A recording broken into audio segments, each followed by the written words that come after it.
I'm Aaron Jack Arts, and we're going to be on today with Lamonte Goode of CyberYoga. So I'm super excited to have CyberYoga on today, and I just want to welcome you to today's episode experience of another interview discussion, what have you, and to just be here, to be present with us and experience what it is to be present.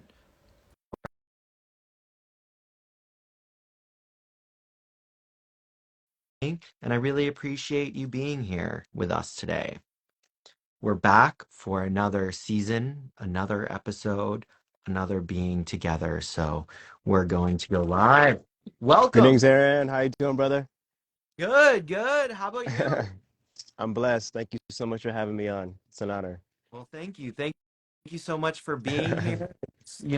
Coming from Berlin to LA, I'm so excited to LA. have you here. Oh man. So I want to ask you, what does it mean to be present? Wow, that's an amazing question. It's so wow, that hit me off, threw me off guard. To be present. Wow. It's such a simple question, but very profound one. I say present means to just be still. Um, I don't know why that's such an interesting wow, that's an interesting question. To be present, to be still.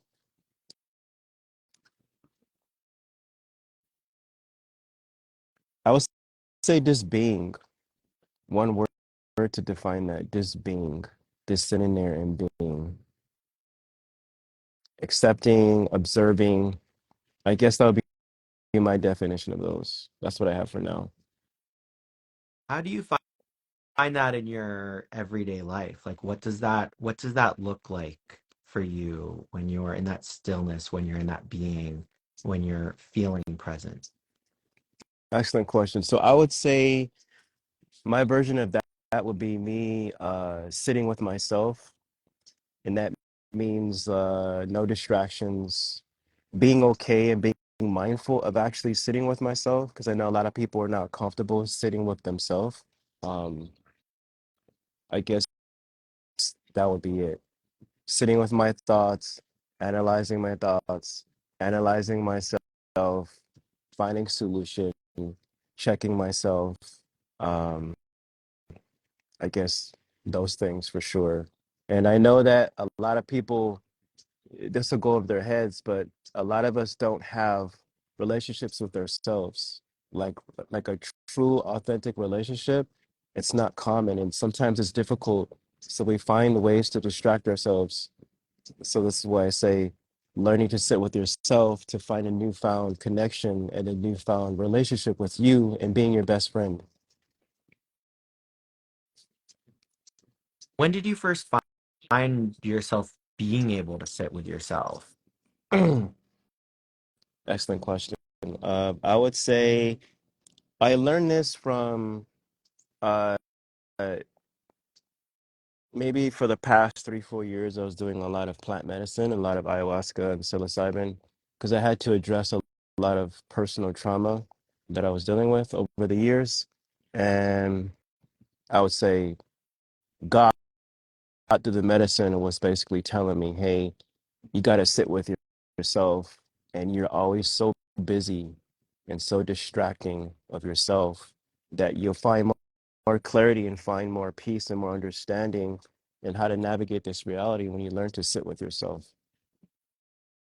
And so when I started to make it a priority to do that, a lot of things started to change. A lot of things started to become aware to me that I was, distracting myself from myself. I found more peace and more clarity.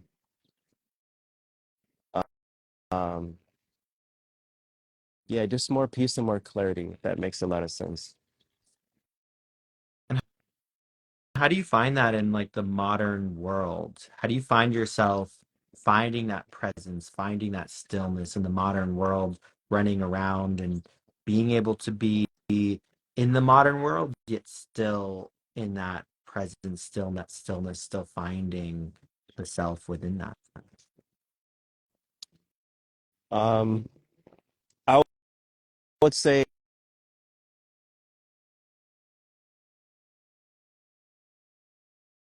so I would say me understanding the purpose of the program and end of the matrix. And so from my perspective and my journeys, self journeys, and um, I understood the purpose of what the matrix is. And so I know my purpose. And this is why I realize it's even more important to learn to sit with yourself and establish to know who you are. Um, because there are programs in place to keep us distracted from us. So knowing this idea, knowing this concept, now my action is always learn to have a deeper connection with myself and sitting and being okay with it and being okay with even facing the things that hurt or it's hard to sit with, but going there because the answers are there and there's a reason why your mind tends to want to run away from the things that hurt or past memories that are hard to deal with. But I learned through a lot of mentors to face yourself and to face the music because the answers are there. So this is why I sit with myself. This is why I do this, that. And so that helps me navigate um, what I have to do.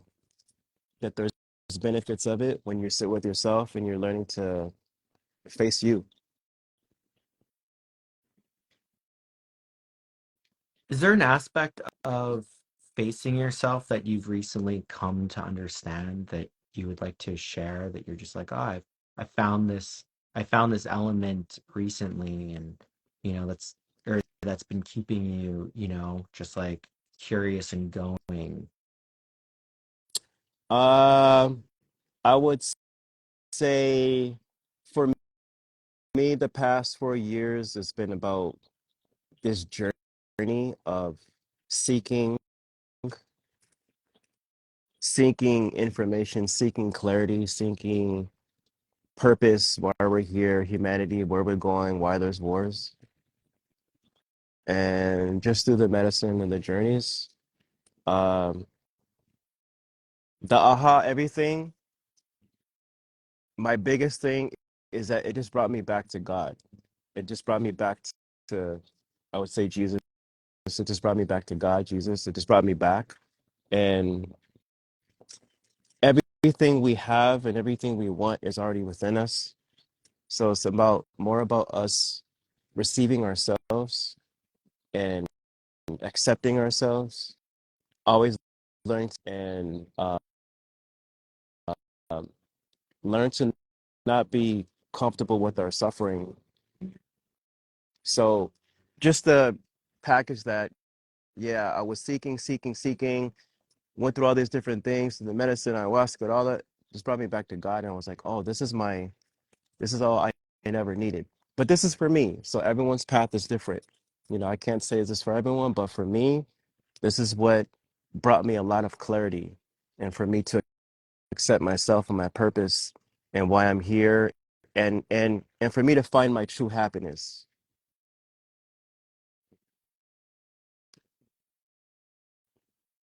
What does that true happiness feel like in those? I don't know whether you've find this in many moments or a few in between, or what does that true happiness look like to you, and what have you seen as it's reflected in you and also in the external world around you?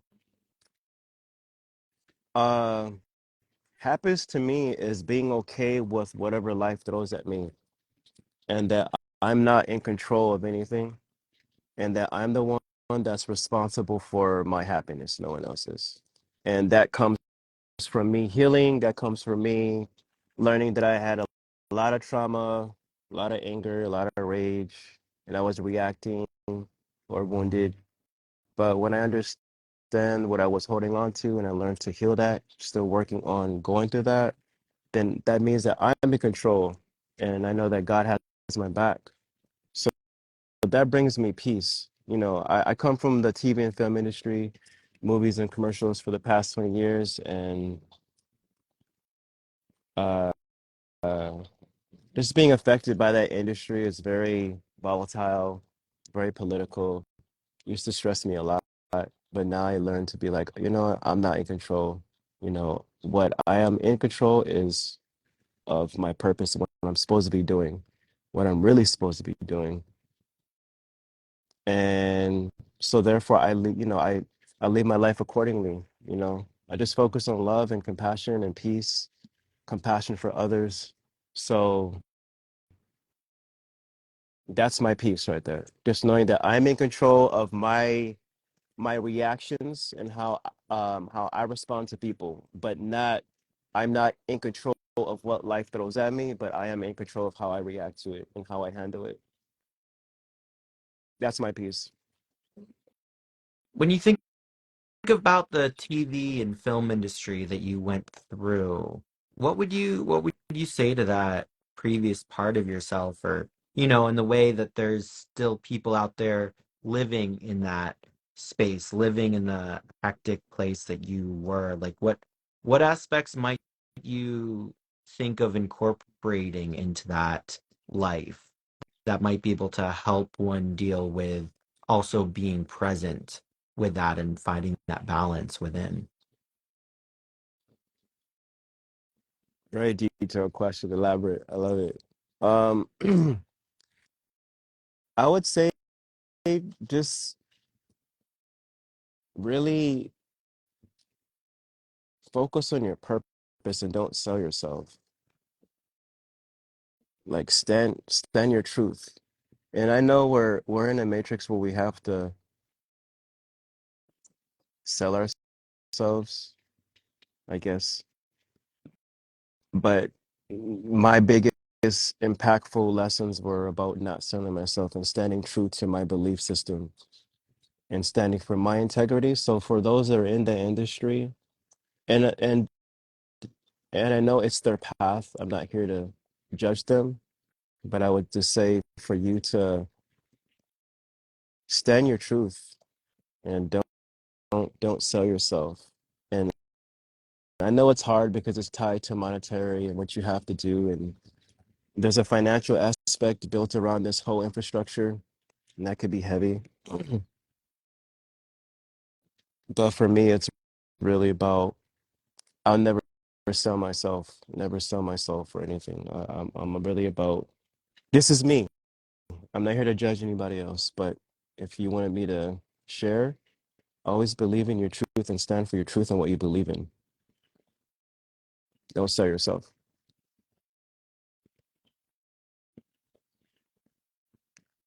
What does that mean to you as it's tied to that industry? Like how could one implement that in their lives? Maybe you have like steps or ideas of like aspects to implement over time. Like what are some of those steps or pieces that one could bring into their lives maybe over time, especially because you were in that industry, maybe you can speak specifically to it.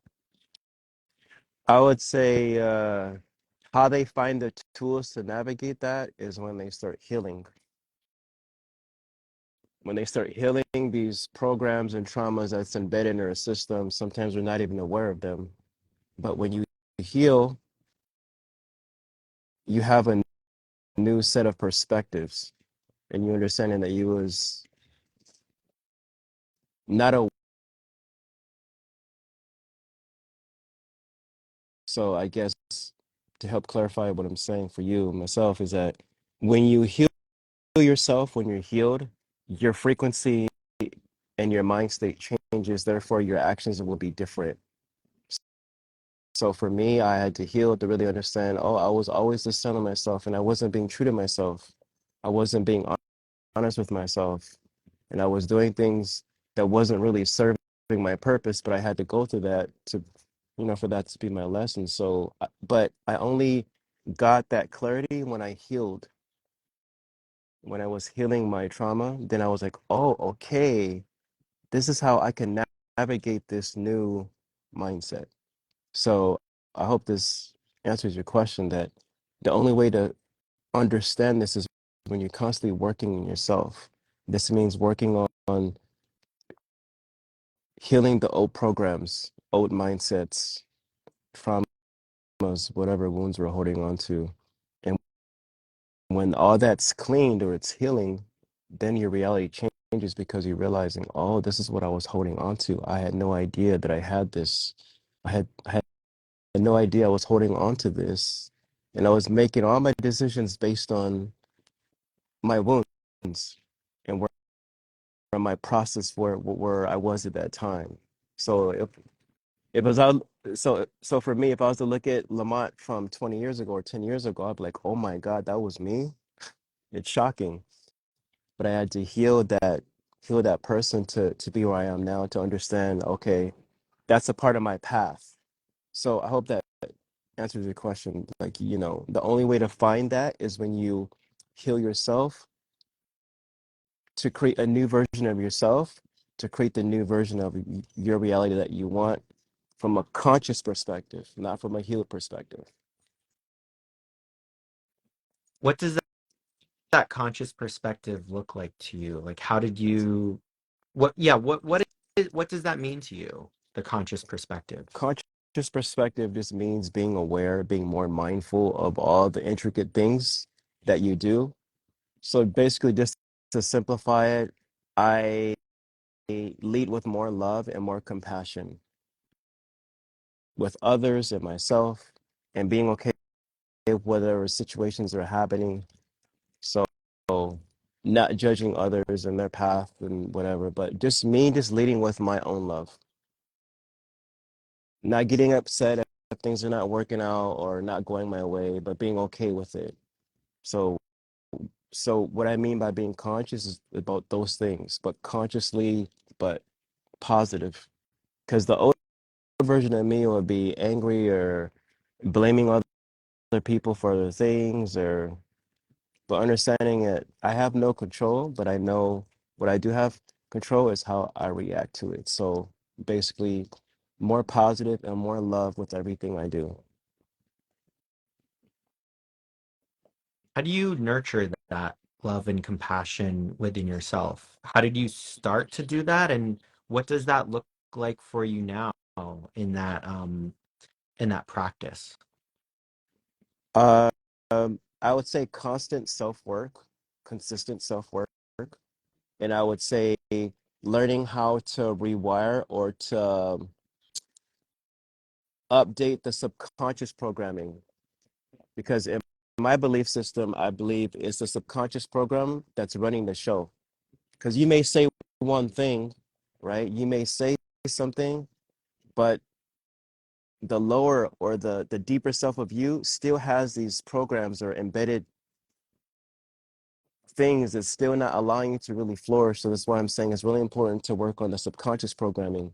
So I consistently flood my mind with positive affirmations. I um, listen to influential people, motivational speakers, high frequency music, sitting with myself, having conversations with God, love, all those things. Everything opposite of what I used to be.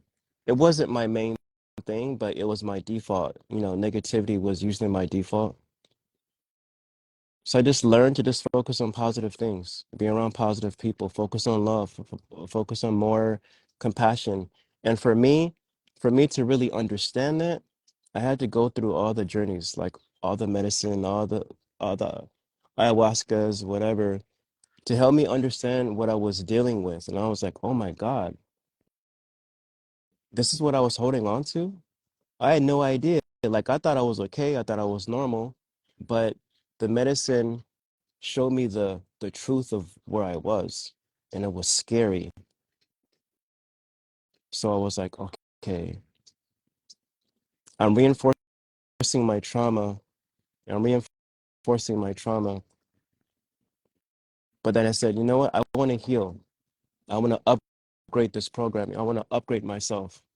And so I started to focus on more love, more compassion, more forgiveness for the ones that wrong me, more love and more compassion. So when you put that into the world, universe, it bounces back to you. So if I'm putting more love and more compassion and more empathy, more positivity in the world, it's going to come back to me. And even when something negative comes back to me, I'm still going to reinforce it with love. Even though it's not easy. I'm not going to sit here and say it's easy, but this is where we're here to be students and teachers, but to get to the point where you understand the essence of love and where we're here. What is that essence for you? What is that essence of love for you? Acceptance, acceptance of everything, acceptance of the duality, the good and bad.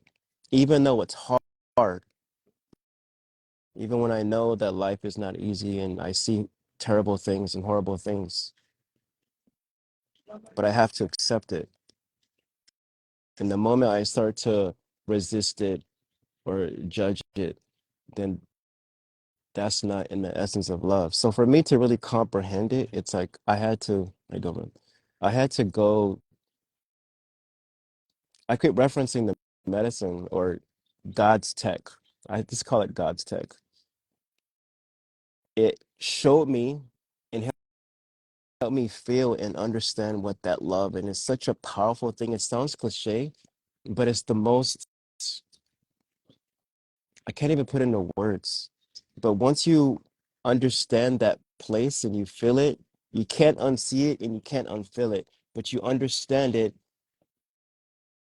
on a way that you can't really comprehend, but you understand that that is the message. And this is what love is. This is what Jesus and all these ascended masters were talking about. Love, love, love, love. And so you learn to accept everything. When someone's yelling and screaming at you, you're like, oh, okay, you understand that person has trauma, they have wounds, they're being triggered. Send love their way. Send love your way. More love for yourself as well, because I understand that I wasn't loving myself for a long time.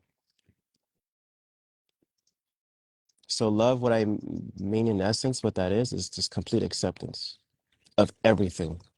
This is what I would say to sum it up in a 3D matrix concept. I say it's acceptance. It's not judging. It's not blaming. It's not accusing. It's not there to yell at you. It's there to accept wholeheartedly, genuinely.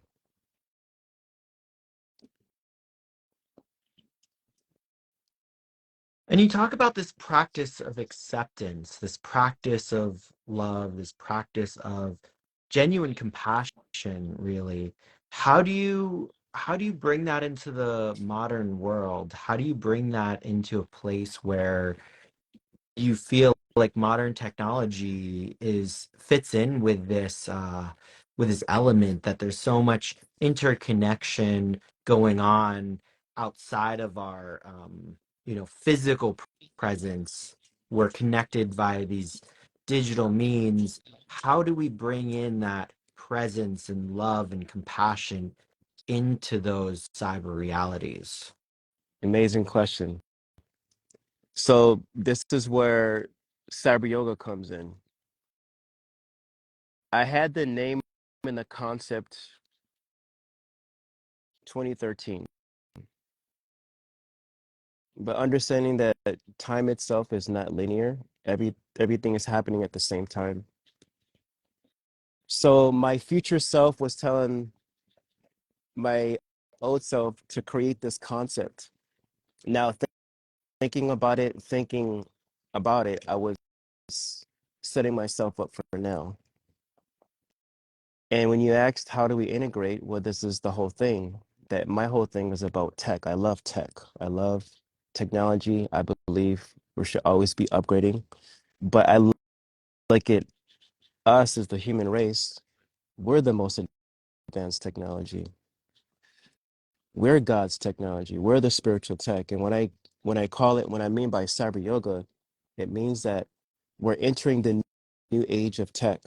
We're entering the new age of expansion and evolution on such a fast scale. But it's really important to integrate the spirituality going into the tech space. Otherwise, we're lost. We're lost completely. If we're just completely automated and digitized, then we're no different from a program. But what makes us different from a program is that we have the spirit, interfacing the spirit with the tech. That's why I always coin the term spiritual technology, spiritual tech. We're God's tech. We're the most amazing machinery interface with tech. So taking this concept into the new age, God's tech into the new age, otherwise we're lost. And this is when I thought of the name, and as things were advancing with AI and quantum computing and all this crazy, it's like incredible tech. I was like, we need to interface our human essence. Well, this is where we're here.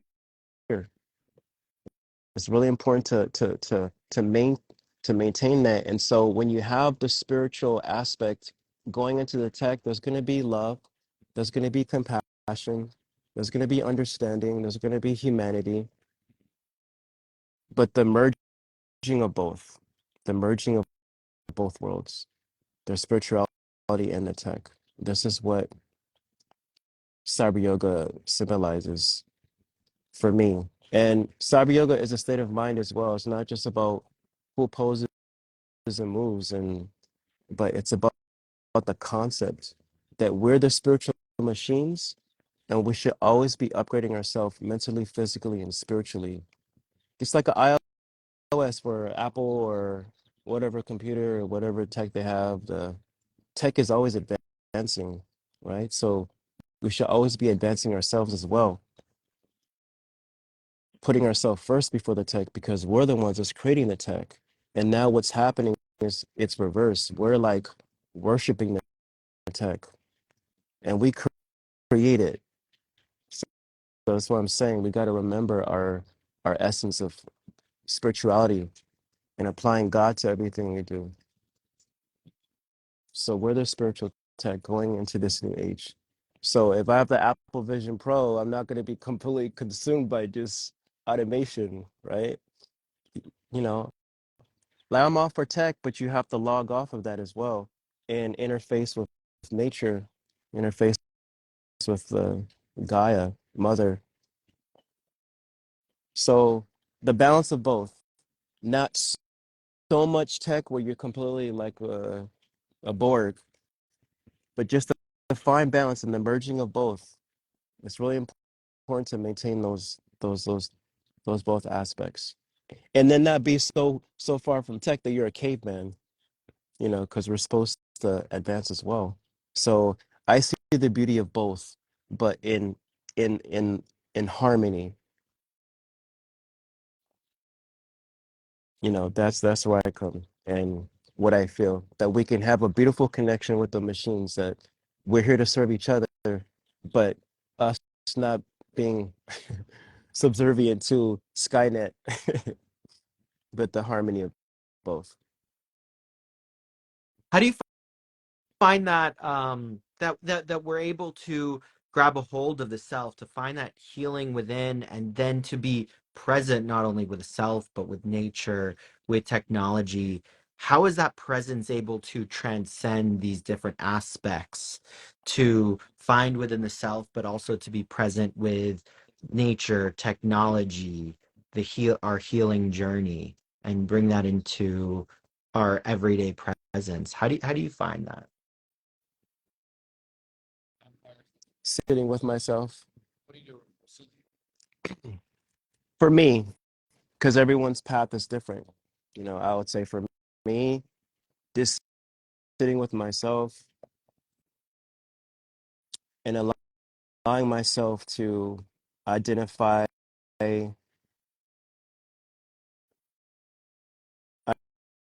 identify the wounds, constantly checking myself. Because when you're always checking in checking on yourself and working on yourself, then you have more clarity. And we have more clarity, then you understand the purpose, and then you understand, oh, why we're here. And yeah, everyone's path is different, everyone's purpose is different. Some people are meant to be the cog in the matrix. Some people are here to be a terrible person. Someone's maybe meant to be a Hitler or a Stalin or a Steve Jobs. Everyone's purpose and path is different. But for me, I know that my alignment and my path and my mission now is, I know I've probably been a terrible person in probably previous lifetimes. I feel this, but I know now what I'm supposed to be doing. So to answer your question, you find all of that clarity in that. For me, my perspective is when you sit with yourself and constantly working yourself. For me, it's waking up, thanking God for another day, praying for everyone, praying for myself, and always looking to be a better person every day. This is how I find my way. But this is where I am now. I wasn't this way 10 years ago or 15 years ago. But it's that consistent practice. For me, it's always me sitting with myself, sitting in nature, finding clarity. Because when you sit with yourself without the tech, the sun's information, Gaia's information, the plants, the birds, the frequency, the chirps, everything will speak to you. And when you're open, you'll receive the messages because that's all God's tech speaking to you. So I find it. How do you find that when all of the aspects are speaking to you, are you able to translate that into the man-made technology?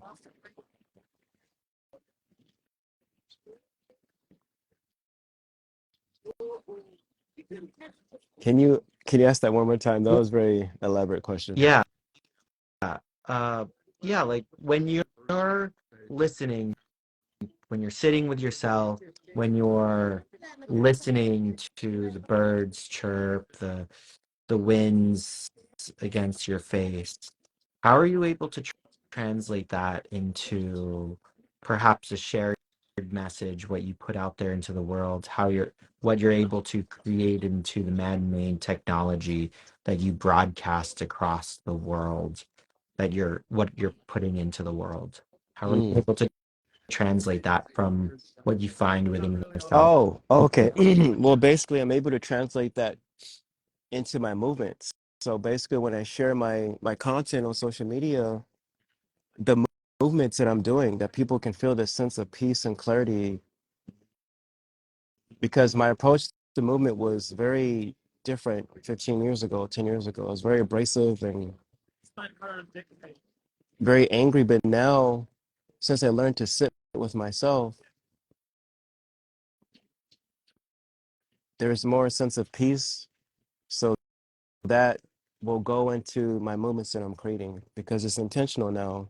And for me, I don't say this is the way because I'm not going to endorse and say this is the way for everyone. But for me, to help me understand the intricacies and the depth of this reality was through the medicine, through ayahuasca or psilocybin.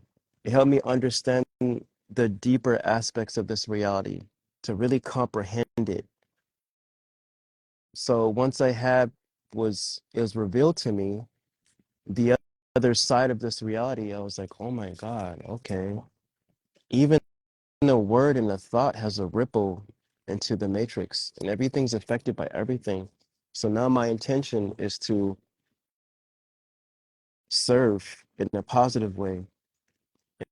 And so for me to sit with nature, see everything is in harmony and all the cycles, everything is all done by design.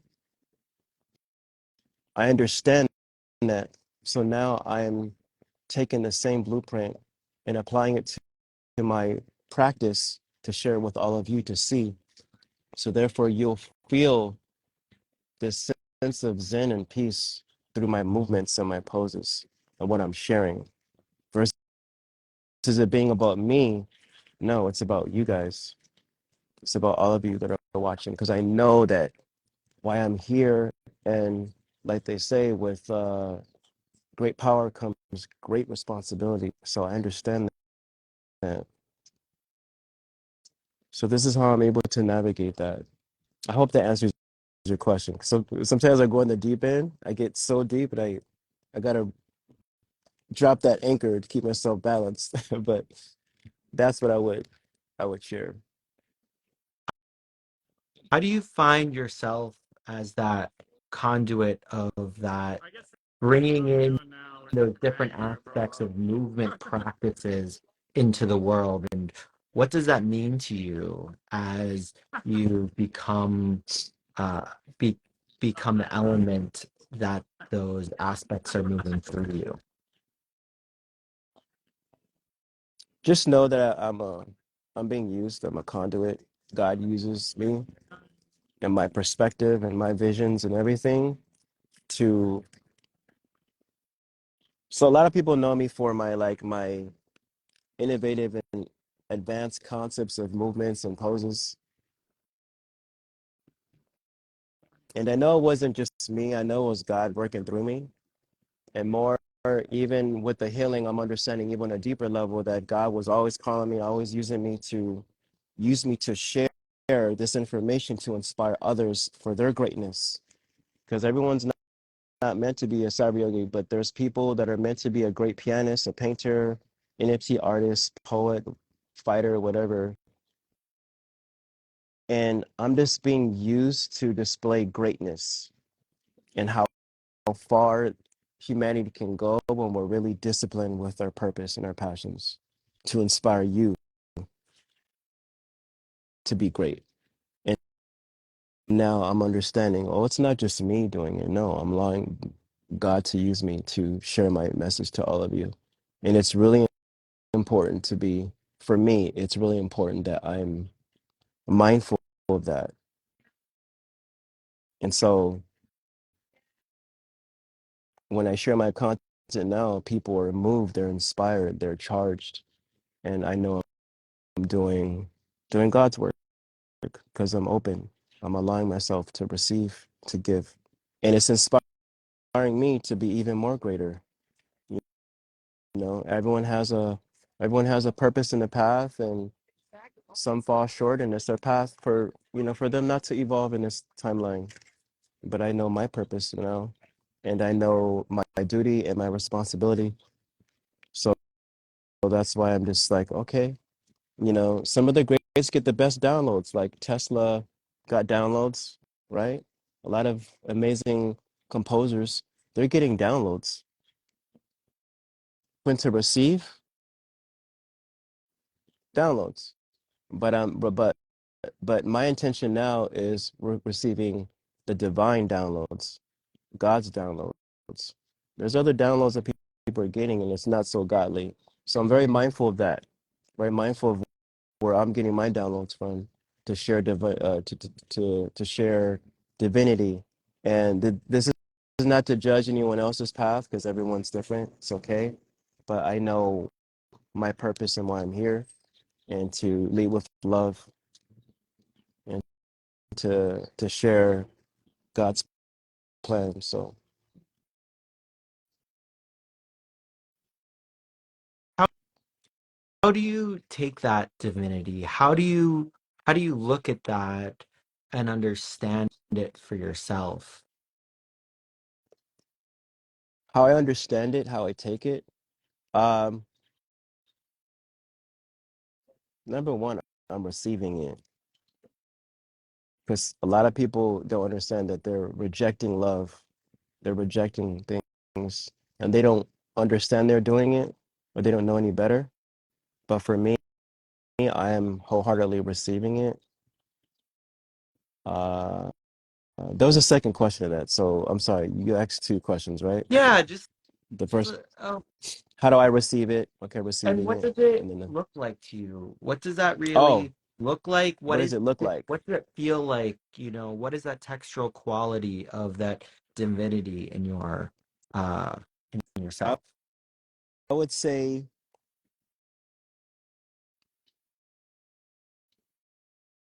since I've experienced other sensations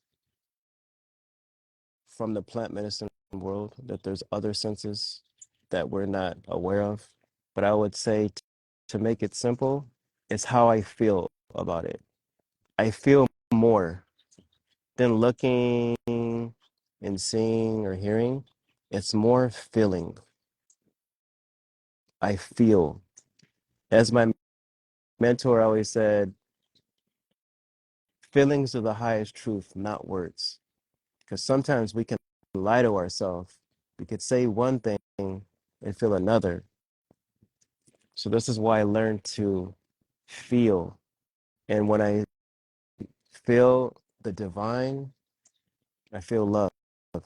I feel compassion. I feel full because I understand what it is to feel pain. I understand the other side. And I was suffering for a long time and I got comfortable with it and didn't realize that there was no other way. You experience love and the divine, you can't unfeel it, you can't unsee it. It's like the best reference point.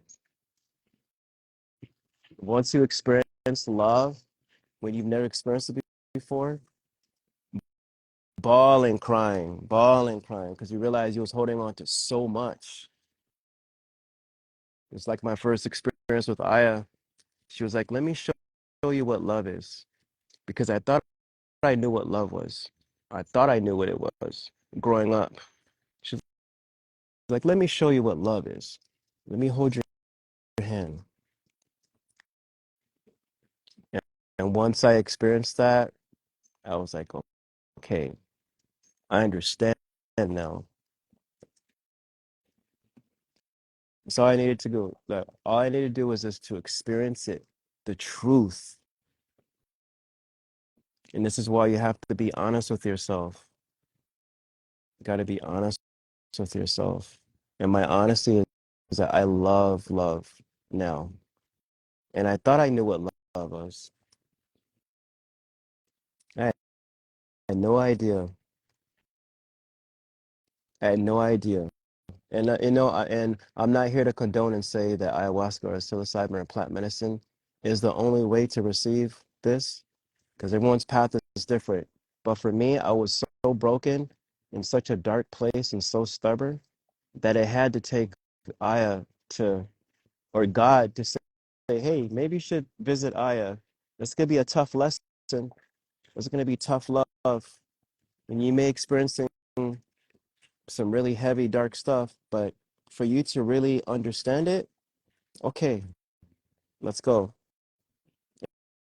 And for me, it was the best investment that I had to face myself and to really deal with some heavy stuff. But what came out was understanding the whole point of what love is. Yeah. So that's my share. How are you able to take that into your movements? How are you able to translate your understanding into your movement practice? Excellent question.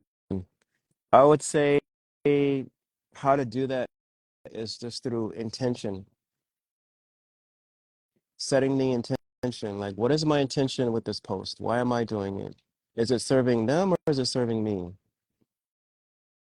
And in ceremony, I keep mentioning it, but it's like such a strong foundation. Um, Whenever you go into a ceremony, you have to set the intention. And it's just as real as anything else because you're putting into your frequency is going into the Akashic, the the telepathic text message is going into the Akashic, and then it's coming back. And there's such a profound way that the medicine can show you your thoughts, that the thoughts have a frequency. It goes into this information, it comes back. So the intention is very important.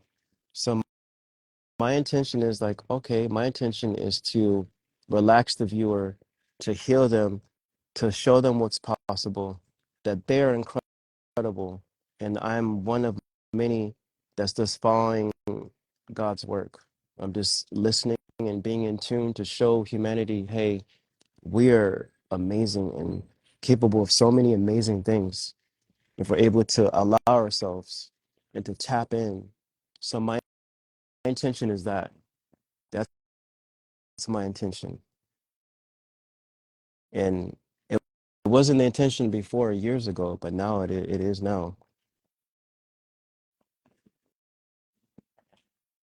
What did you learn from your time in the media that you bring into your current life, that you bring from your past life, from the part where you had the unhealed aspects? What parts do you bring that you now find useful in your current world that you needed to maybe live that life to be who you are today? Good question. I understood and knew that I was serving the program, the reinforcing of the programming of the matrix. That makes any sense. And I thought I was, well, I had no comprehension of that I was doing that I was serving the matrix. And I didn't know I was. But now in the state where I am, I'm understanding that was part of my path and my purpose. But where I am now, I know that I'm not here to serve the matrix in that way. I'm here to bring more light and love into the matrix because I know you can't get rid of the matrix. It's here. But what am I doing to upgrade the matrix?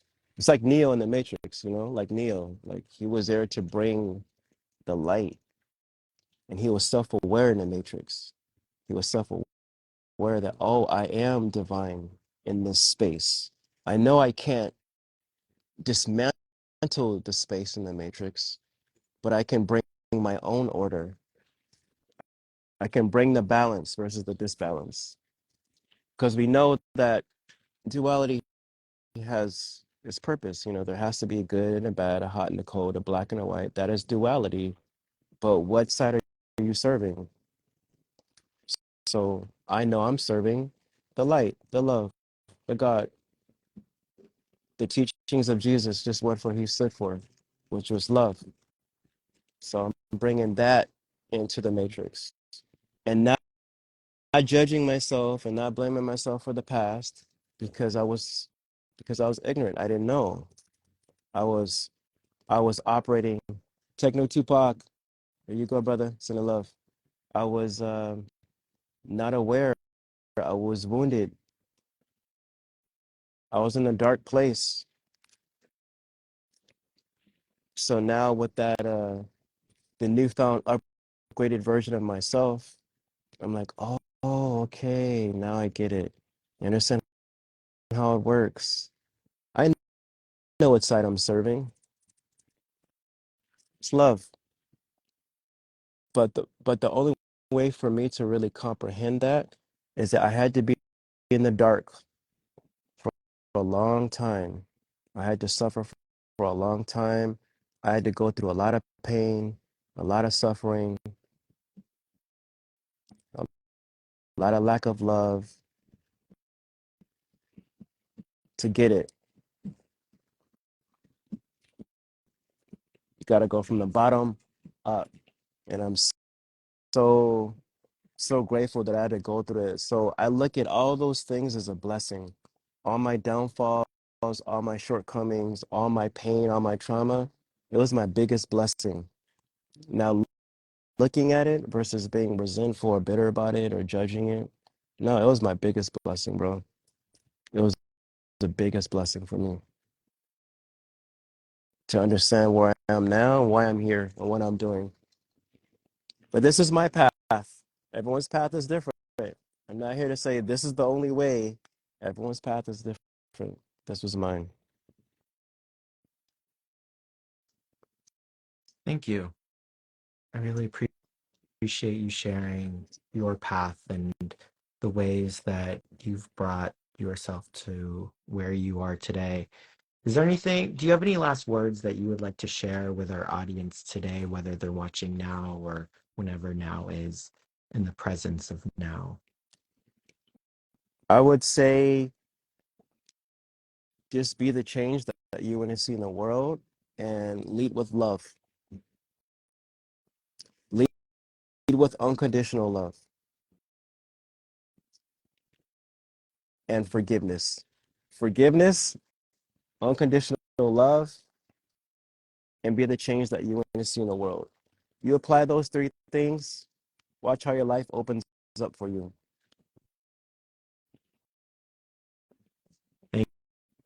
Thank you so much. I really appreciate you joining. Thanks for having me, brother. Sending love.